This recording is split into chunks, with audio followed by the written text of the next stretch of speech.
मैं दो बातें अपने दर्शकों के साथ शेयर करना चाहती हूँ। जैसे कि आपने भी कहा, जैसे विपुल सर भी हमेशा कहते रहते हैं कि मुंबई आने से पहले आपके पास प्लान बी होना बहुत ज़रूरी है। एक्टिंग तो है ही, बट एक बैकअप प्लान बी वो होना बहुत ज़रूरी है। और दूसरी बात जो आप कह रहे थे कि जब कोई यहाँ पे आता है तो ज़्यादा से ज़्यादा टाइम अपने बोलने पे, अपने डिक्शन पे काम करना चाहिए, ना कि जिम बोलिए या डांस क्लास, या ज़्यादा से ज़्यादा टाइम अपने बोलने में स्पेंड करना चाहिए। Am I right? नहीं जिम ज़रूरी है। पहले मुझे भी लगता था कि यार जिम है या डाइट फॉलो करना, बड़ा हमको लगता था यार पैसा फालतू कर रहे हो, है ना, या वो। लेकिन ये वो सब चीज़ें हैं, ये जैसे जिम हुआ या योगा क्लासेस हुआ या डांस क्लासेस हुआ, तब हम लोग फाइट भी जाके सीखते हैं, कुछ ना कुछ उसको भी करते हैं। लोग बोलते हैं भाई ये सब सेकेंडरी है, पहले एक्टिंग आनी चाहिए। मैं सहमत हूँ, लेकिन आज के डेट में जो मेरी ये समझ कहती है, हर चीज़ थोड़ी थोड़ी ज़रूरी है। समय रहते सब थोड़ा थोड़ा करते रहो।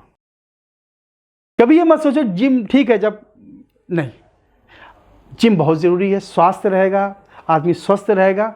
अभी तो कितनी बीमारियां चल रही हैं, कहीं ना कहीं देखिए अभी कोविड का जो चल रहा है, कहीं इम्यूनिटी की बात आती है ना, जिसकी बहुत अच्छी प्रतिरोधक क्षमता जिसकी होगी वो इस बीमारी से लड़ जाएगा। तो किसकी अच्छी होगी बीमारी, जो कौन लड़ सकेगा? बाबा रामदेव। एक बात हमने कही कि वो फिट रखते हैं अपने आप को, वो चैलेंज देते हैं कि मुझे कोरोना हो ही नहीं सकता। बात सच है। जब आप फिट रखते हैं अपने आप को और एक्सरसाइज करते हैं, कसरत करते हैं, जो भी चीज़ें, तो वो कहीं ना कहीं ज़रूरी है। हर चीज़ थोड़ी थोड़ी अपनी क्षमता से, अपने बजट से ज़रूरी है। अगर कहीं जैसे ज़रूरी नहीं कि आप जिम जहाँ पे साल का 15,000, 25,000, 40,000, वो सब नहीं। अगर मान लो कहीं पे 500 रुपये महीने का है या 300 भी है, हर के हिसाब से दुकानें खुली हुई हैं। आप ये बहाना नहीं कर सकते अरे यार वो तो उतनी महंगी जिम है, वो तो नहीं। हाँ। आपको 300 रुपये महीने वाली भी जिम मिल जाएगी। सुबह उठो तो बिल्कुल। अरे ये नहीं बोलेंगे कि हम मतलब कि जिम महंगी है। एक्चुअल बात क्या है, वो सुबह जल्दी उठ नहीं पाते। तो इसलिए हर चीज़ ज़रूरी है और बहुत ज़रूरी है। थोड़ा थोड़ा कम पैसे में भी आप वो चीज़ को हासिल कर सकते हैं, उसको भी आप ले सकते हैं। अच्छा रामेंद्र जी, मैंने सुना है कि थिएटर करने वाले बहुत सारे सिचुएशन से गुजरते हैं, बहुत हार्ड, बहुत अनएक्सपेक्टेड सिचुएशंस आ जाते हैं। ऐसा कोई एक्सपीरियंस जो हमारे साथ शेयर करना चाहेंगे आप? जी बिल्कुल। मुझे तो 18 साल हो गया थिएटर करते हुए, और ईश्वरी कृपा से और आप लोग के प्रेम से मैंने बहुत प्ले भी किए, शो भी किए, बहुत नाटक किए। लगभग मैंने 1200-1300 ड्रामे किए, 1500 स्ट्रीट प्ले किए। मैं मतलब ऐसा नहीं कि मैंने ये संख्या बता के मैं कोई वो नहीं, ऐसा कुछ नहीं, बहुत किया है। और ऐसे बहुत सिचुएशन जैसे आपने कही, जब हम जब प्ले को डायरेक्ट करते हैं तो मैं पहले से अलर्ट हो जाता हूँ, आपसे गलती होगी। जब भी नए बच्चे आते हैं करते, मुझे पता है गलती होगी। क्यों पता है? क्योंकि मैं भी गलतियां करता था। ये कुदरती चीज़ है, गलतियां तो मनुष्य का स्वभाव है, वो होनी होनी है। तो जब भी मैं कोई प्ले तैयार करता हूँ या जब ऐसे, तो मैं पहले से ही बैकअप रखता हूँ कि भाई देखो भाई, ये हर आर्टिस्ट को मैं अलग से बोलता हूँ, ये लाइन भूलने वाला है, तुमको इसको भी संभालना है, अपने आप को भी संभालना है। सर ये क्या बात हुई सर, मैं अपनी लाइन याद कर लूँ बहुत है, आप इनका, हमने कहा प्ले रुक जाएगा, तुम्हारा प्ले का पैसा गया है, तुमने हमको अपनी फीस दी, अगर तुम चाहते कि तुम्हारा पूरा प्ले हो तो तुम इसकी भी लाइन याद कर लो। बाप रे, मतलब मैं अपनी भी लाइन याद करूं, उसकी भी लाइन याद करूं। क्योंकि कई बार ऐसे हमारे ड्रामे रुक गए, बिल्कुल शुरुआत में रुक गए, लेकिन मैं किसी तरीके से उसको हमने कंप्लीट करने की कोशिश की, तो मैं अलर्ट हो गया। तो आगे से मैंने ये सबको, मैं सबको न्यूज़ली बोलता हूँ, सबके सामने नहीं बोलूँगी आर्टिस्ट कमज़ोर है, आप अकेले में आपको बोलूँगा वो कमज़ोर है, तैयार रहना। तो सब आदमी, जितने भी स्टूडेंट्स हमारे हैं, सब अपने आप को तैयार कर लिया, ये भी गड़बड़ करेगा, ये भी गड़बड़ करेगा, हम सबकी लाइन याद कर लें। तो उसमें क्या होता है कि वो प्ले वहाँ निकल जाता है और वो तैयारी हो जाती है। और हार्ड वर्क यही है कि आगे से आगे जो व्यक्ति सोचता है वही सफल हो पाता है। तो थिएटर में भी यही है और लाइफ में का भी फंडा यही है, मैं समझता हूँ कि यही एक रूल है, आगे से आगे हमें सोचना चाहिए आगे। और ये कुछ लोग जैसे बैक स्टेज का जिक्र मैं करना ज़रूर चाहूँगा। मैं फलाने ग्रुप में गया, वहाँ उन्होंने हमको 1 साल से बैक स्टेज कराया। हाँ, मैं किसी ग्रुप का नाम नहीं लूँगा, बड़े अच्छे अच्छे मार्केटिंग ग्रुप हैं, वहाँ पे जाओ तो 2 साल बैक स्टेज सर कराते हैं। तो और सर आप बहुत जल्दी प्ले करा देते हो, आप तो नाटक खुद जल्दी जल्दी कराते रहते हो। मैं बस यही कहना चाहूँगा उनसे कि नाटक उतना ज़रूरी नहीं है, प्लेटफॉर्म मिलना उतना ज़रूरी नहीं है, स्टेज इतना ज़रूरी नहीं है जितना ज़रूरी बैक स्टेज है। वो क्यों? नाटक तो ठीक है, आपको मिला, आपने याद किया, कर दिया, लेकिन बैक स्टेज बिल्कुल अंधेरे में होता है। फेड आउट, सेट चेंज हो रहा है, आप आगे से आगे अलर्ट रहते हैं कि हमको ये कुर्सी लगाने को बोला गया है, हमको ये करने को बोला गया है, गिलास वहाँ से हटाने को बोला गया है, वो मेज़ वहाँ से हटाने को बोला गया। आप अपना दिमाग दौड़ाते हैं, आगे से आगे दौड़ते हैं। तो बैक स्टेज जो है, जो लोग परफॉर्म कर रहे हैं वो भी मतलब वो तो पुराने आर्टिस्ट हैं, अच्छे, वो उनको वो सबसे गुजर चुके हैं, लेकिन जो न्यू लोग होते हैं वो आपको आगे से आगे अलर्ट रखते हैं। तो बैक स्टेज बहुत ज़रूरी है, एक अच्छे एक्टर की लाइफ में बहुत ज़रूरी ये चीज़ है। बैक स्टेज जिसने करना सीख लिया, आप यकीन मानिए, समझ लो कि वो, इसलिए कभी कभी जैसे एडी वाला काम होता है, हाँ, है ना, एडी जो एडी वाला काम होता है, आप लोग हमको एडी वाला काम दे दो, जितना आप ज़्यादा फास्ट होंगे, आगे से आगे चलेंगे, आप डायरेक्टर की नज़र में आ रहे हैं, ये मेरा एडी जम गया, वो धीमे धीरे आपकी कैटेगरी बढ़ाता जाएगा, आपको सीधे फर्स्ट एडी में लेके आ जाएगा, आपको कहेगा, क्योंकि आप हर चीज़ में ध्यान देना शुरू कर दिया है। तो आपकी ये कला कहाँ से आई? बैक स्टेज से। आप आगे से आगे, सर आप इस हाथ में नहीं, आप इस हाथ में फूल लिए थे, आप कहीं ना, सर आपका ये था, ओ वेरी गुड, थैंक यू। तो कहीं ना कहीं आप बहुत चीज़ों को, क्योंकि एक्टिंग सिर्फ लाइन नहीं होती है जी, एक्टिंग लाइट भी लेना होता है, मार्किंग भी होती है। और जो सर कैमरा में लेके आएंगे, आपको यहाँ से आके रुकना है, सर इसको कवर मत करिएगा, इसको सर थोड़ा सा, जब जहाँ पे एक अच्छे एक्टर की बात आती है, तो आपको मालूम पड़ रही लाइन तो बहुत दूर की बात है, पर ये सब झमेला झेलना पड़ेगा। जी जी सर आपका हकस पसीना आ रहा है, इसको सर हकस पहुँचती है, सर सब शॉर्ट। तो आगे से आगे में कितना सोचना होगा, ये हमको बैक स्टेज सिखाता है। बिल्कुल। तो मैं आप लोगों से यही कहना चाहूँगा कि बैक स्टेज जितना ज़्यादा कर लोगे, आप प्ले भी करते रहो, लेकिन बैक स्टेज आगे से आगे बढ़ के करने की कोशिश करिए। टीवी में भी कैमरा के सामने आने से पहले कैमरा के पीछे की टेक्निकलिटी अगर समझ लो तो आपके लिए बहुत आसान हो जाएंगे। फाइनली 2 शब्द हमारे दर्शकों के लिए,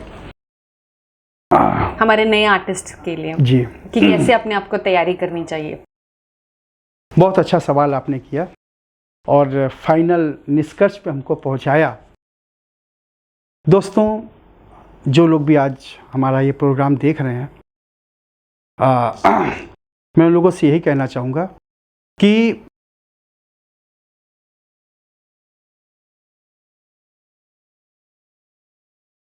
एक्टिंग मतलब मैं कोई किताब नहीं हूँ और मैं बहुत कोई सफल व्यक्ति नहीं हूँ, लेकिन फिर भी मैं अपना एक अनुभव आपके साथ शेयर करना चाहूँगा कि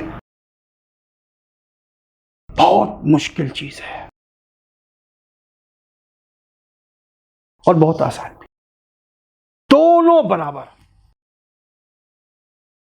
मुश्किल तब तक है जब तक आपने उसके साथ लापरवाही की, आपने उसको तवज्जो नहीं दी, और आसान तब वो चीज़ हो जाती है जब आप इसके साथ मोहब्बत करना शुरू कर देते हैं।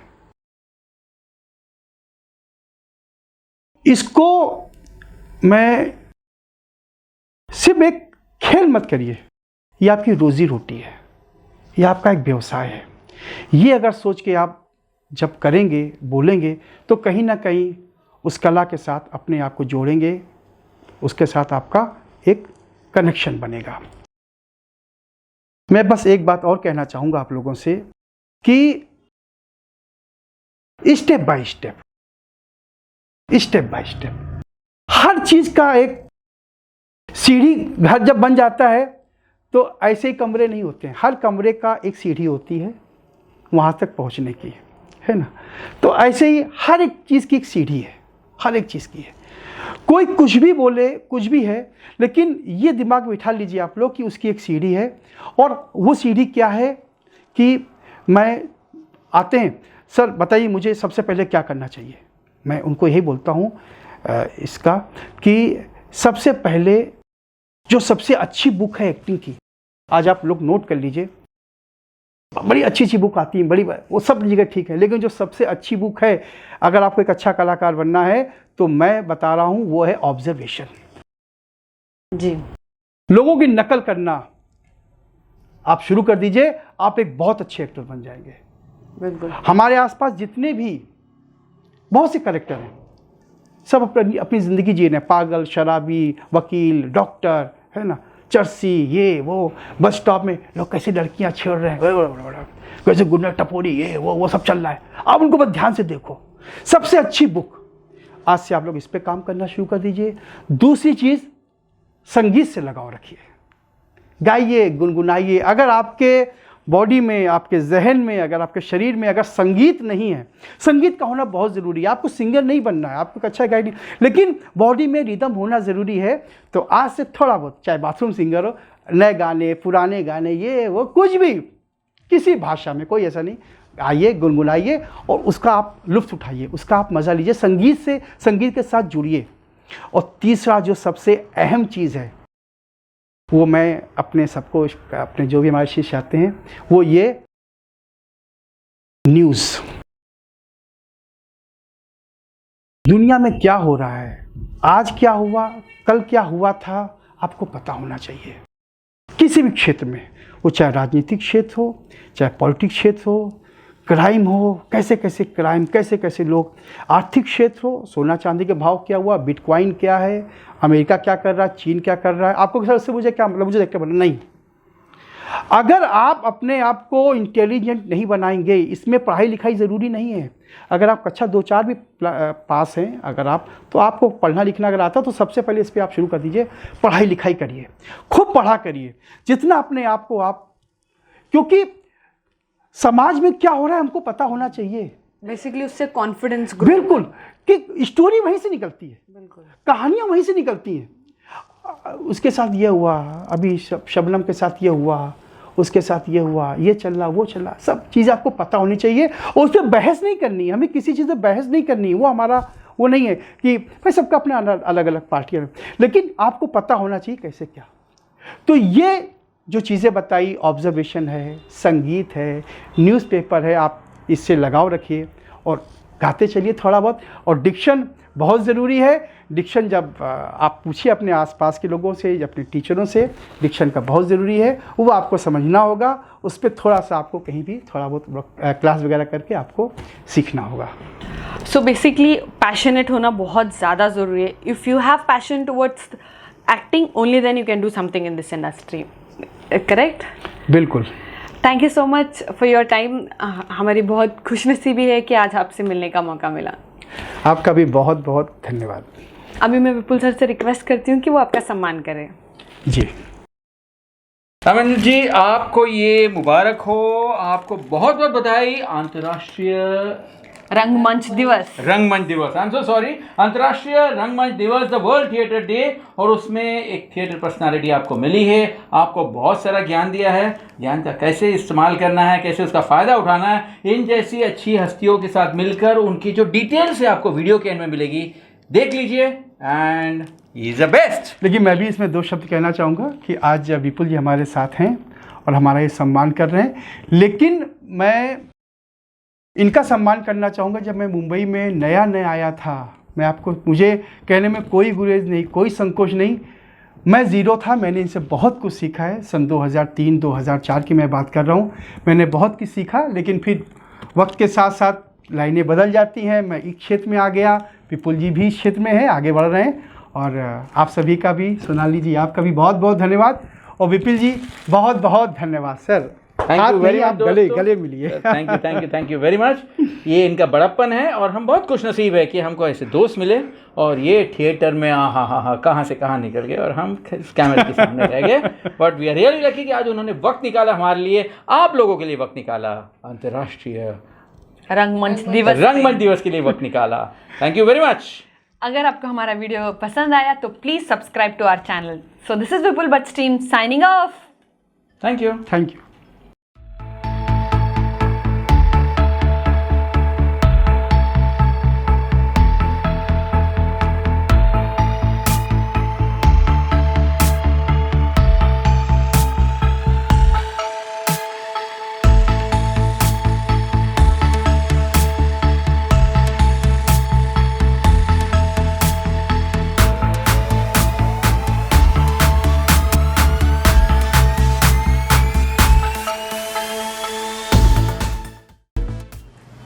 दोस्तों, एक्टर बनना चाहते हो ना? सिंपल, ऑडिशन दीजिए. हाँ, ऑडिशन की सही जानकारी मुझसे जुड़िए. विपुल भट्ट डेली ऑडिशन अपडेट्स.